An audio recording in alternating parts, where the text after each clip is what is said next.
What's going on, everybody? Welcome in. Welcome in. Happy Sunday.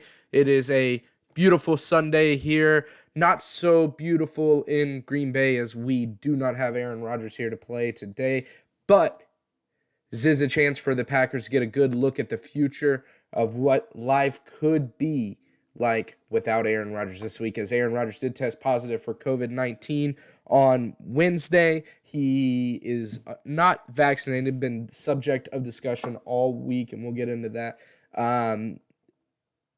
And therefore, he's going to be out at least 10 days, minimum 10 days. Then he'll have to supply negative tests and then go from there. However, while Aaron Rodgers this weekend, the Packers do head into this week as the number one spot in the Week 9 power rankings. They are 7-1 going into Week 9, coming off a huge victory last weekend off the Arizona Cardinals. I feel like a lot of people forgot about that game. A lot of people I feel like had discounted that game down. Forgot about it because of everything that happened over the weekend, football-wise. Forgot that they had this wonderful, masterful matchup on Thursday night football in Week 8. Unlike this Week 8 where we got to watch the Jets put up 30 on the Titans somehow in a 45-30 barn burner shootout game. But the Green Bay Packers, they're going in number one power ranking. They jumped all the way up from number 6. Such a big victory that they got last weekend, or last Thursday, shall I say. Going to be a tough one for them this week. Curious to see, though, what the Packers do look like with Jordan Love under center. Dallas Cowboys, they are coming in at number 2. Holy shit, it has been forever since the Cowboys have been this high up in the power rankings. No Dak Prescott. No matter, they get it done with Cooper Rush. He has a huge night, ends up getting a win 20-16 over the Vikings, helps out the Packers, keep the Vikings even further down in the standings. Not that it's even a close race for the North at this moment, it seems. Cowboys look damn good without their starting quarterback last weekend, and they go up from number 4 to number 2. Would have probably jumped up to number 1. Had the Packers not beaten the Cardinals per se, but at the same time that's the case, Cardinals would have probably remained the number 1 team. But if it would have been a different team per se that the Packers would have beat, the Cowboys may have made that jump over the Packers. You know, who knows?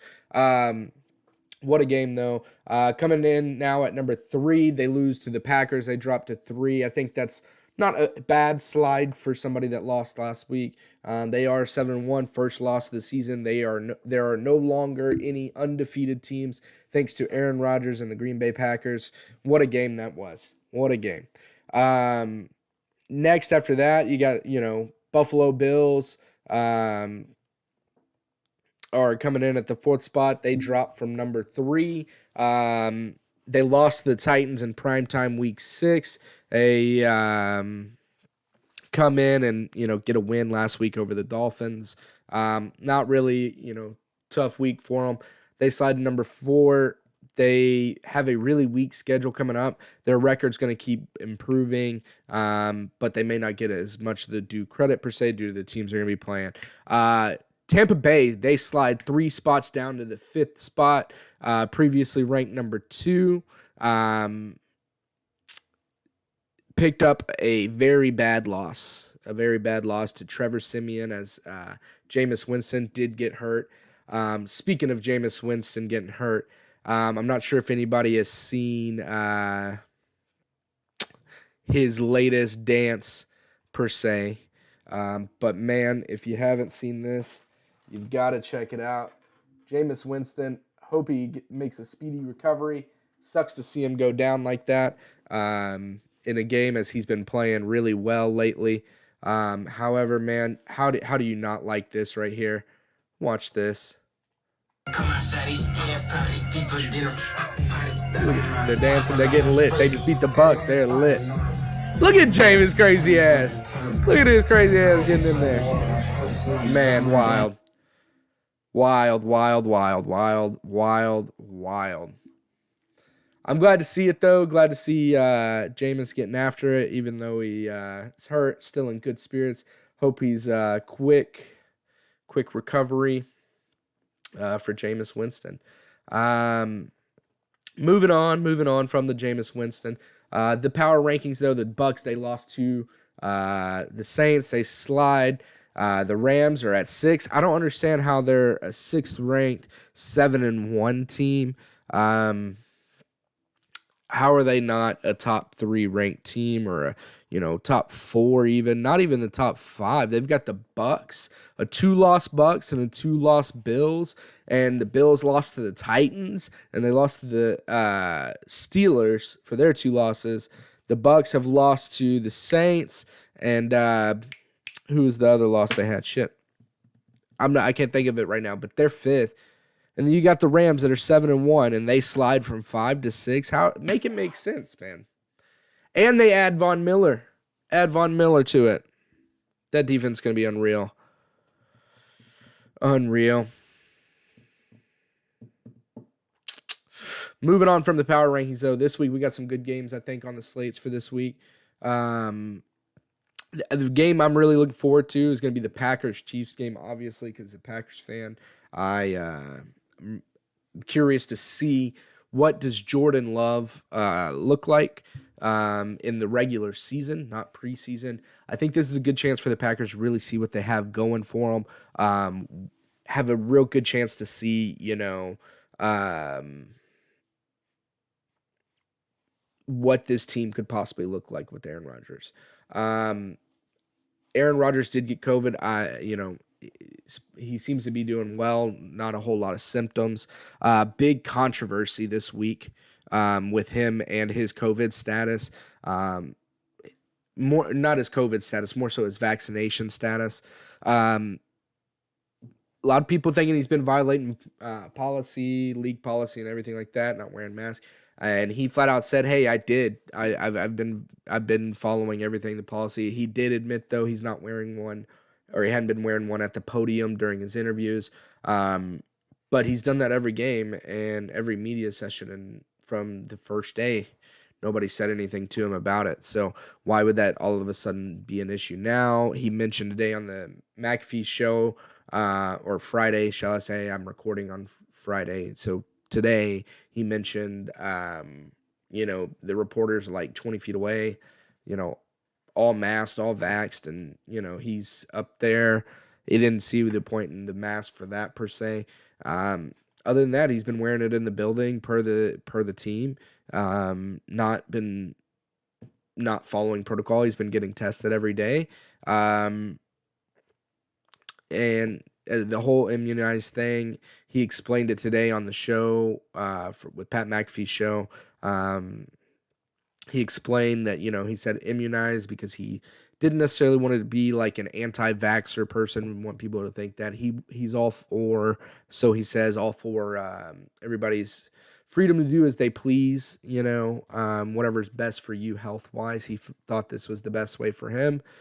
He said he would have elaborated further had they asked, what he meant by immunized. Nobody did ask, so he didn't elaborate. But he has been following the protocol, and the way that this witch hunt has been handled for him is insane. Anybody, that opposes whatever, you should do is punished severely. And at the end of the day, no, he's not vaccinated, but he thinks he's done something to be, in a better health place, I guess, than the vaccine. And that's his right to choose. I don't know who I am to say what he should and shouldn't do. But it's funny because, everybody, there's been people get COVID, but in the league already, nobody says anything about protocols or anything like that. As soon as Aaron Rodgers, the guy that, kind of does his own thing, is kind of an individual in sorts, but at the same time, a great team guy. Anytime he does something, it's like, oh, we got to look into it. It's got to be investigated.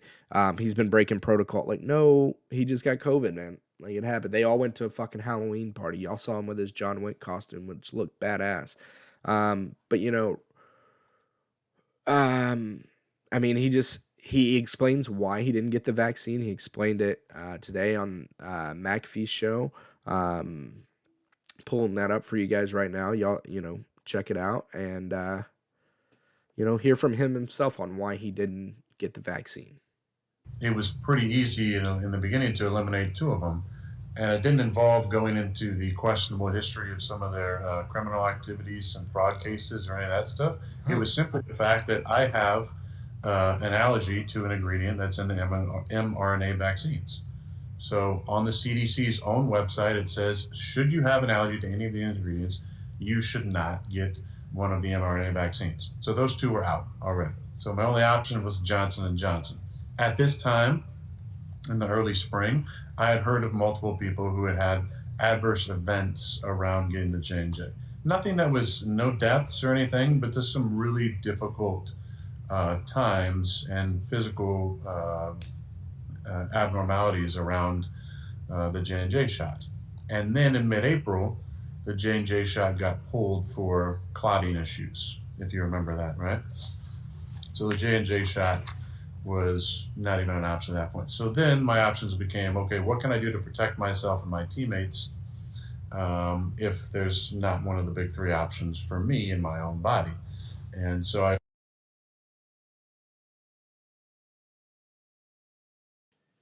Sweet guys. He has his reasons on why. Per him, his his body he's allergic to one of the ingredients. Makes 100% sense on why he wouldn't be vaccinated, and why he's going through that. Everybody's out making him to be a selfish guy because he's not vaccinated. I'm all for your right to choose. If you think that you should get it, then you should get it. If you don't, you don't. I got it. I thought I should get it because I'm not the healthiest of individuals. So as far as like diet, and I don't work out really, so I thought I got the shit. I don't think it should be forced on people per se, but I mean, just you should think on what's best for you, and that's ultimately the decision he made.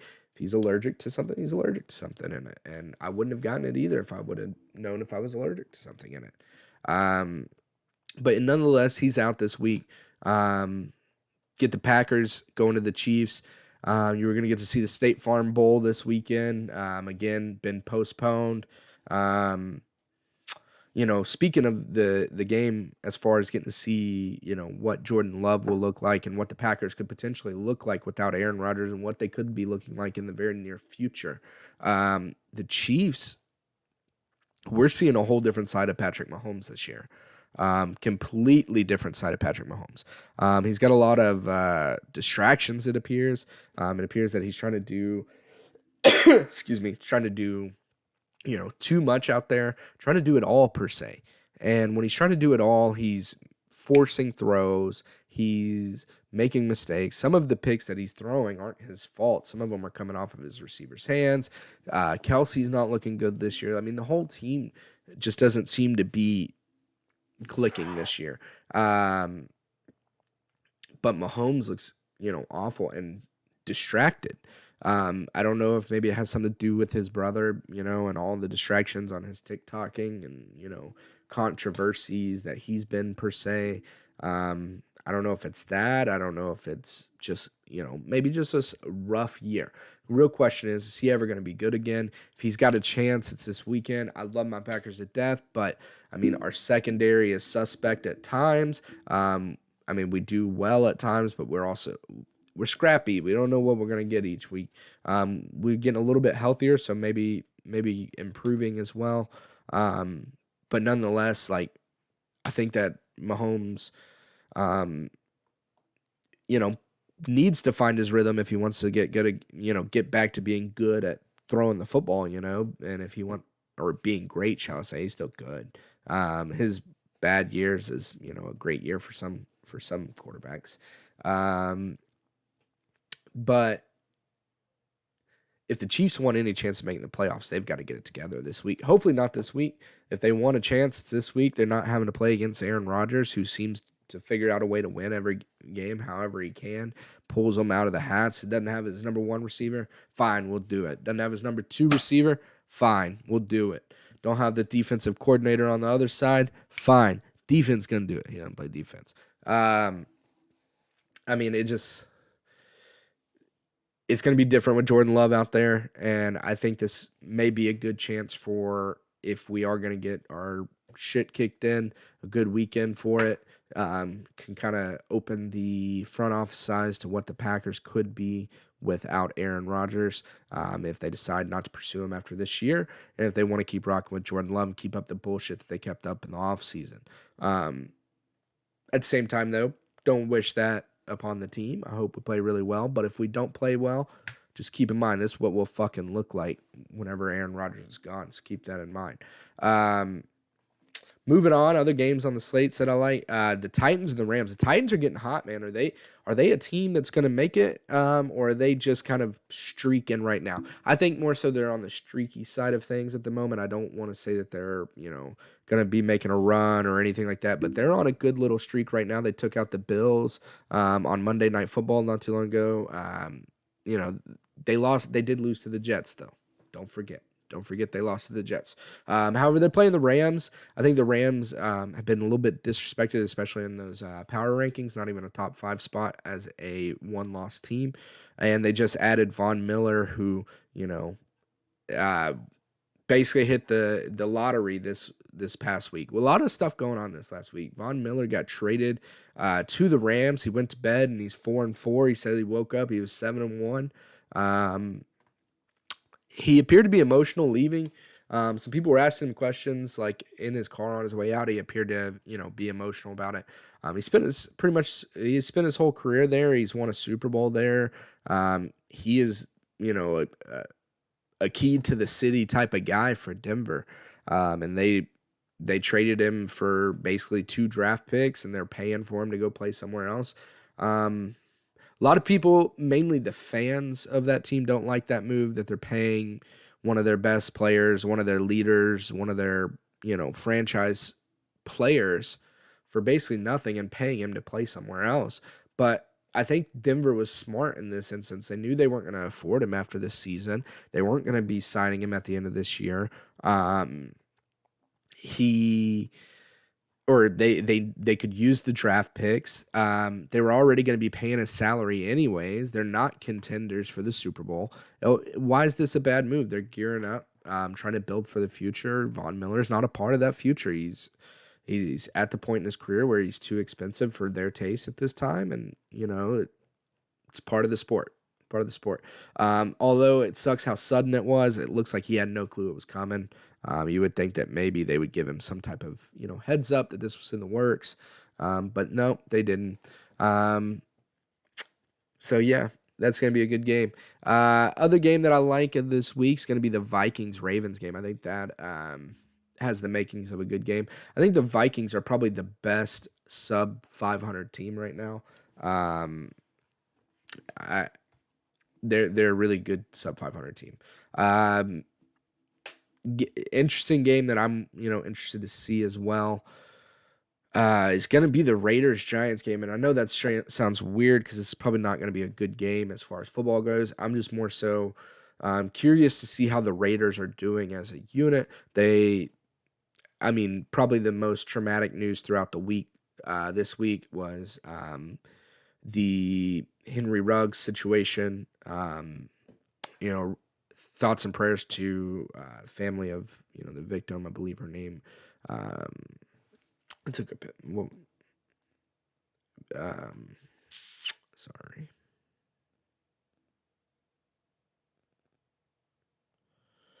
Her name Tina Tintor, 23-year-old lady from Las Vegas. Her and her dog. I mean, geez,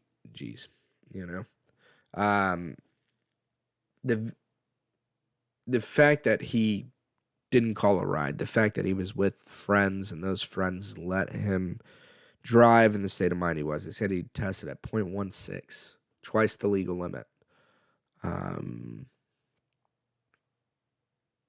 That's when they tested him, twice the legal limit. There's no telling what he was at when the accident actually occurred. Obviously a young lady's life ended way too soon. And ultimately a potential role model for kids and potential great career ended as well.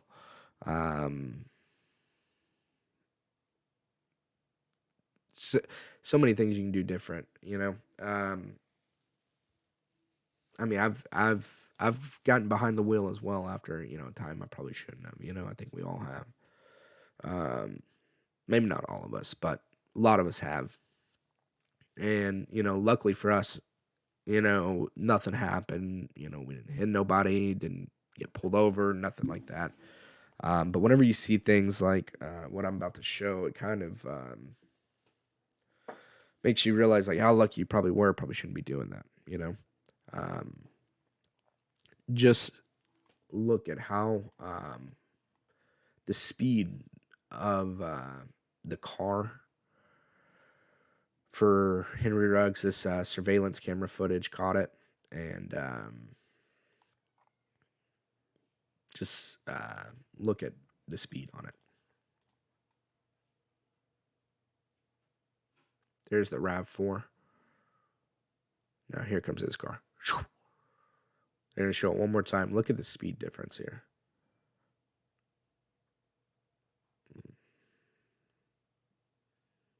Look at the speed difference.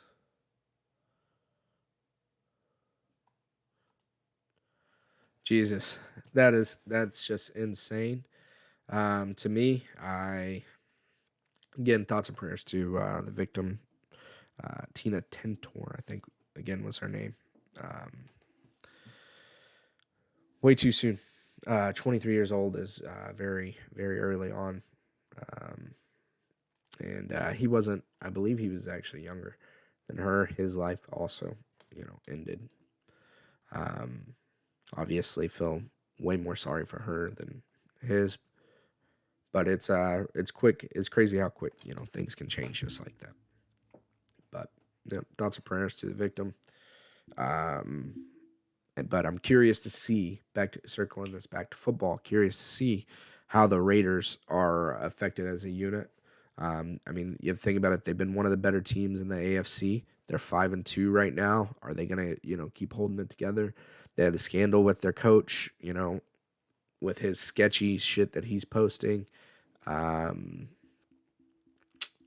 some, obviously you got the Henry Ruggs situation. What next is coming with the Raiders? I believe the front office was also being investigated for something as well. Raiders, they're playing good football, though. They're playing good football. They should get a win this week, but I'm just curious to see how they look, see how they're doing overall as a unit. Other game of the week, we already talked about it, Vikings Ravens, the Packers Chiefs. Other than that, I don't think there's a lot of really good games this week on the slate. You've got the Bills, but they're playing the Jaguars. It's going to be an easy win. That's who I picked for my Survivor pick this week. I'm still going strong. We are down to the last 5 people in my Survivor group that I'm in. Hoping for a big win for the Bills today. I think the Falcons Saints has a recipe to be a decent game. The Cleveland Browns and Bengals game, that could be a good game. Vikings Ravens could be good. Texans Dolphins can be probably a snooze fest. Packers and Chiefs, that has a recipe to be a potentially good game, depending on how Jordan Love plays. Titans Rams on Sunday night, that's going to be a good one. And the Bears and Steelers on Monday night, that'd probably be a defensive struggle. We'll see. No telling, how that goes with that. Let's see, what else do we got? Curious to see how the Titans, play against the Rams on Sunday night. They are without Derrick Henry now. He's going to have surgery on his foot. We'll see how that goes. But that's how football goes sometimes. Injuries happen. They do occur. Main thing is, can you, bounce back from those injuries? And, keep the train on the track. Everybody that's, been tuning in, I really appreciate everybody that's been checking us out so far. It's been a good time with you guys here on the show. I know I don't, got a lot of y'all watching it, but the ones that do, I appreciate it. Sorry we kind of, seemed like a little dozy towards the end of this show here.